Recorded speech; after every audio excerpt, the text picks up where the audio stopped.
Hey team, packing for an overnight trip. Just thought I'd go through my gear so y'all could see how much I overpack and maybe give me some suggestions, or maybe I'll give you some ideas. Let's see what that looks like. Okay, this is the bulk of it. And I realize I have too much glare, but we're gonna zoom in. Okay, here's just some basic food and whatnot just to have in my bag. I'm gonna grab a little more on the way.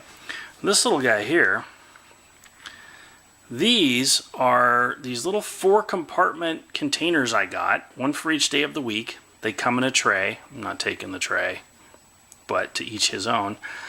Each of these has a snap lid, so you could put pills in them. This one, they hold about a teaspoon. That's my coffee for the morning.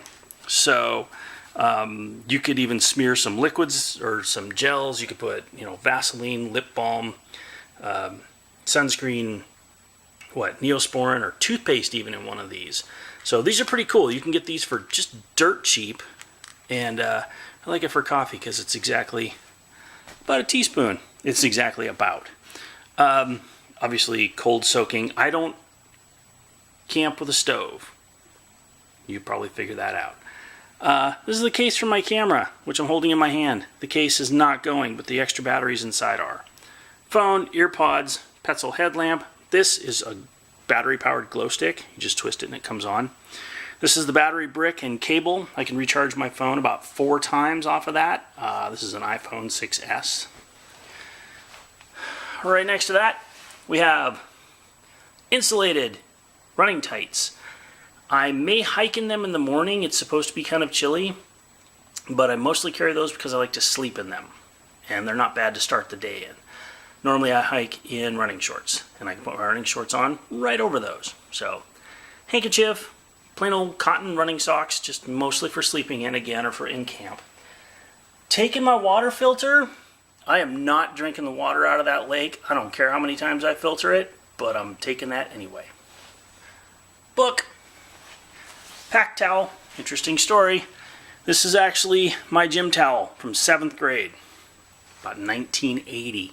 It is cotton. It is ridiculous to carry, but I am getting my 99 cents worth out of that thing, and as an homage to Douglas Adams, the green towel goes everywhere. Trowel and toilet paper, my 1-cup cup thing in case I want to have coffee or measure how much I'm bleeding from a wound or something.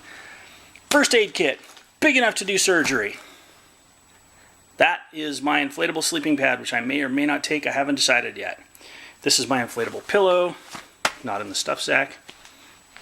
And then, under quilt, nope, top quilt, under quilt, hammock. Those are spreader bars because it has a integrated bug net and an integrated rainfly, and the spreader bars keep it off your face. Even though they're a little heavy, I love it. So that, plus obviously a little more food, probably 4 liters of water because this is a dry trip.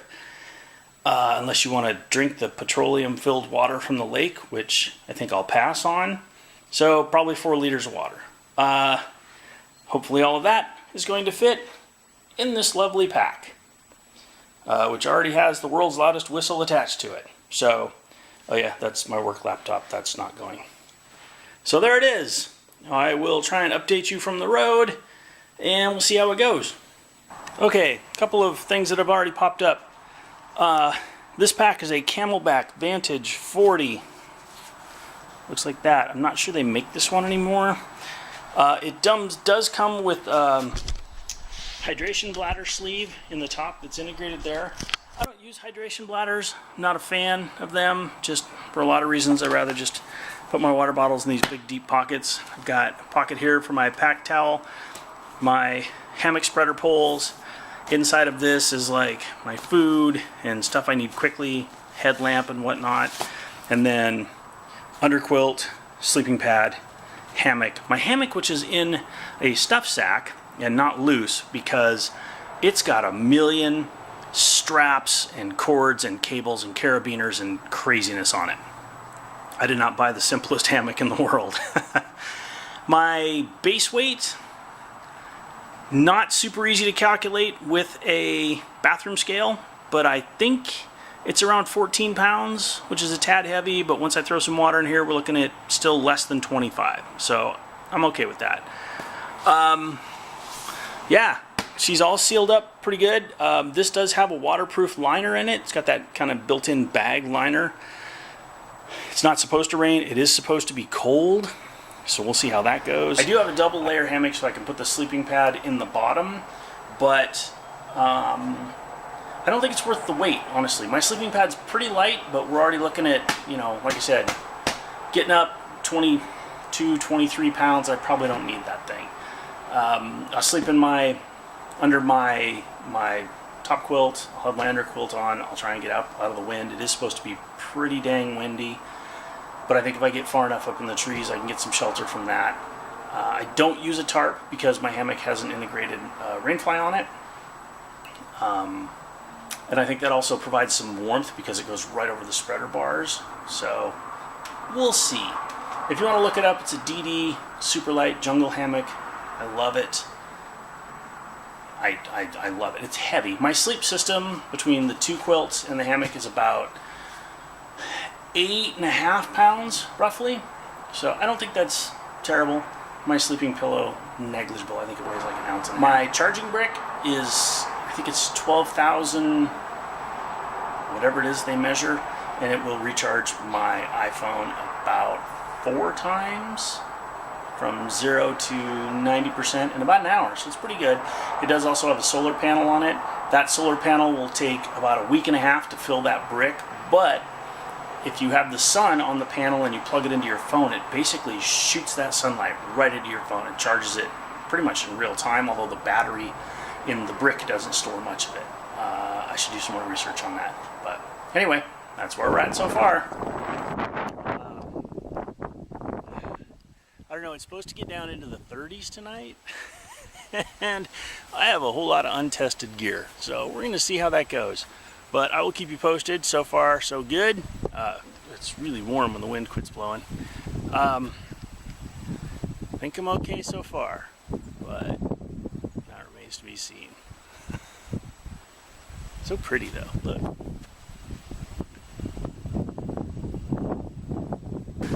Alright, so I have a view now. I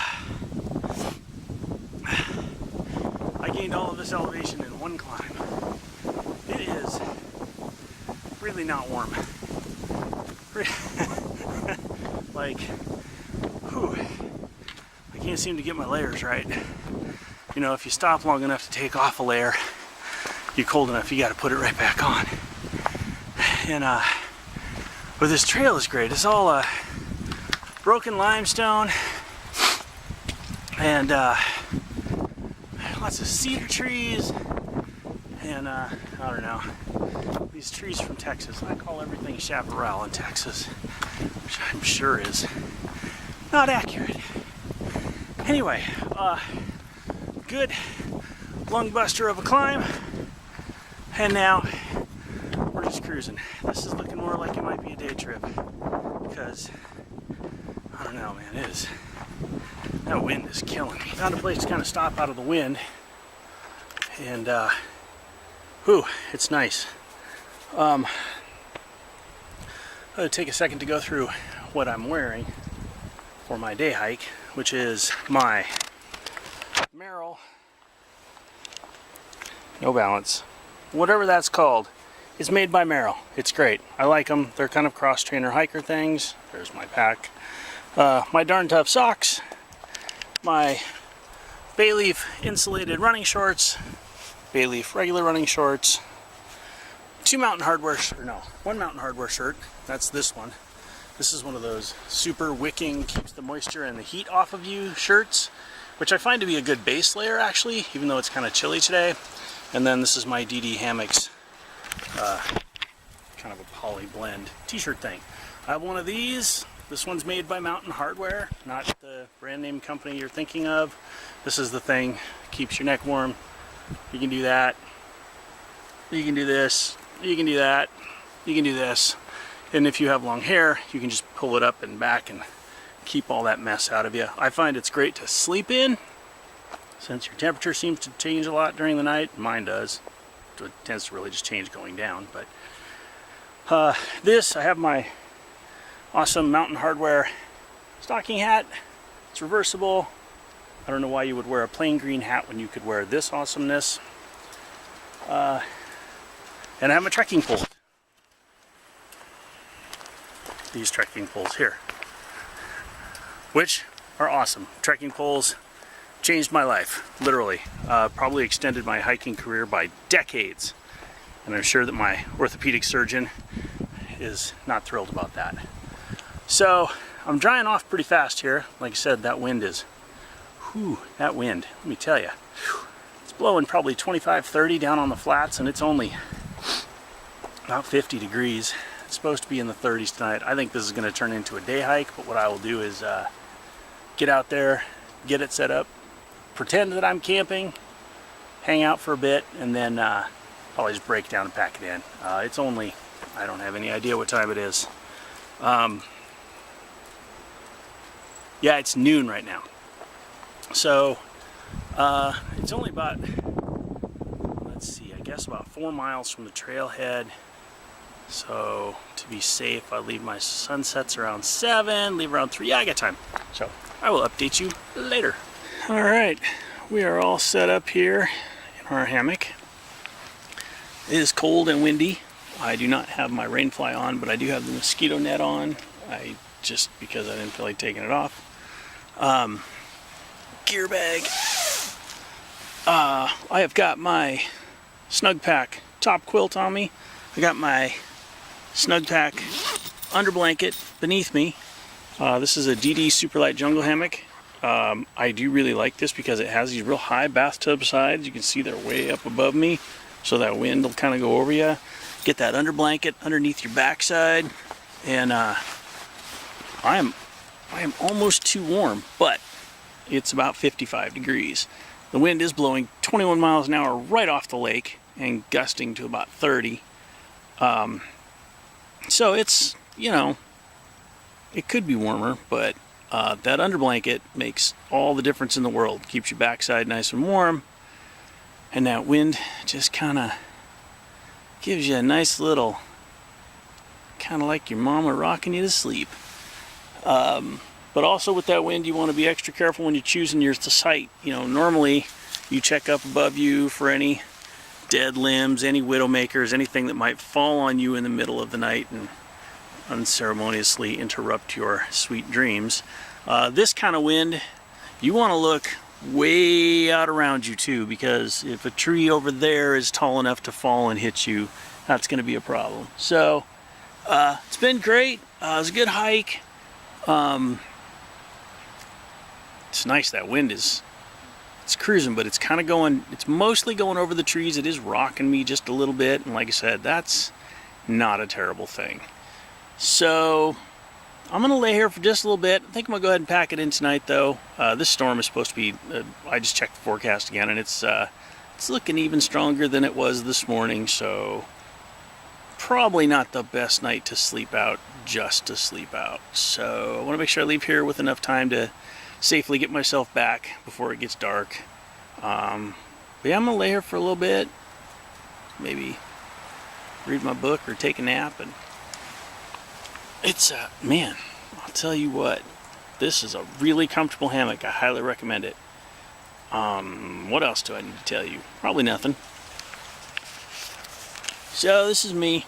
I do have a pillow. It's up here in my gear bag. I just haven't bothered to get it out. I'm just gonna lay here and listen to the wind for a little bit and make some fine-tuning adjustments to this under blanket. One of the things I do like about it, I guess I'll show you this real quick. Sorry, that's a lot of motion. Right here has shock cord. Jeez, here it is.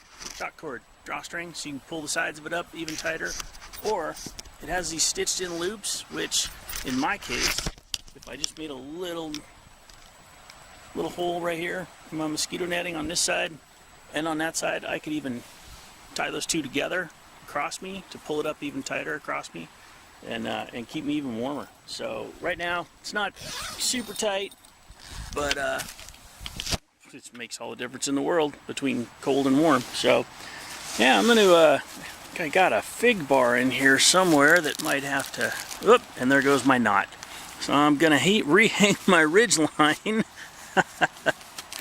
and have a little snack, and then probably just pack it in if I can stay awake that long.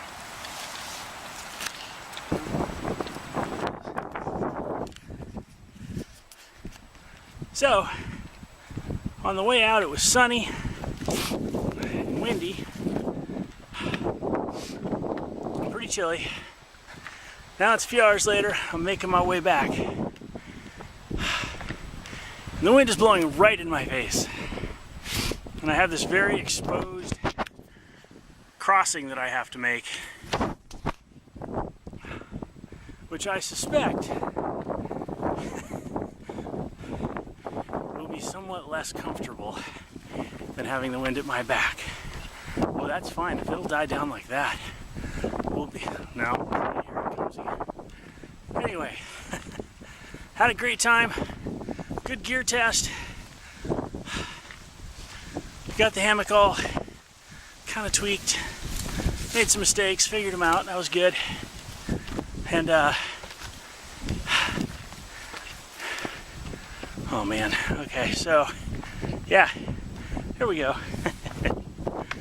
Wish me luck. I will post a post-mortem of my training, hike, and gear test at some point. Okay, I have to use trekking poles in both hands or I'm gonna die. Whew. Yeah, not warm. Okay, post-mortem from my day hike. It was a great hike. I did 8 miles, a little over 8 miles. It was great. It was beautiful. It was cold. It was windy. I apologize. I know that my footage skips around a little bit, and the main reason for that being, in some of the recordings, all you can hear is the wind. You can see my lips moving, but all you just hear is, it's just unusable. So I do love this little camera, though. I might need to find out an alternate way of getting audio into it. I'm currently using the Canon PowerShot SX260HS. It's a great camera. I carry 3 batteries for it, 1 in the camera, 2 spares. I didn't take my tripod this time. I may do that next time because it's definitely easier to hold on to this with the tripod. I think it's probably steadier, and I think I don't accidentally put my finger over the microphone, which is on top. So that's something to consider in the future. My microphone weighs a few ounces, but I think we could probably Final pack weight came out to 25 pounds with water. I carry 3.5 liters of water because, again, you've got a lake that's really popular with boaters and jet skiers and whatnot, and you can filter that water, but it's just so gross next to the shore that it's just going to be, it's going to taste like gasoline. That's just how it is. I'm going to go out again maybe this week or maybe next week. Maybe this week. My work schedule is Sunday through Thursday, but I get off early on Thursday, so I have enough time to get out if I'm prepared, get home, grab my gear, get the heck out of here, and I could probably put in 5 or 6 miles and still make a decent campsite. So I'll probably try and do that this week. Maybe get you some better shots of my hammock and my suspension and how that's all put together. All of the really ill-advised knots that I use and all of that, because I pretty much just making it up as I go along because I can't remember how to tie I don't even know the names of the knots I can't tie. But everything's basically some derivative of a half hitch. So yeah. I hope you enjoyed that little bit. I'm going to try and tighten these up, clean them up, make them a little more watchable because I know that I do tend to ramble. I do tend to say, yeah, so, yeah, so, and, so, and I know I say that a lot. Sorry. Any suggestions for gear, packing, nearby trips that are local, close by to Austin? I'm totally open to any of that. I would love to hear you guys' feedback if you have any. If not, thanks for watching this far. I really appreciate it, and try and get you some better stuff in the future. Take care.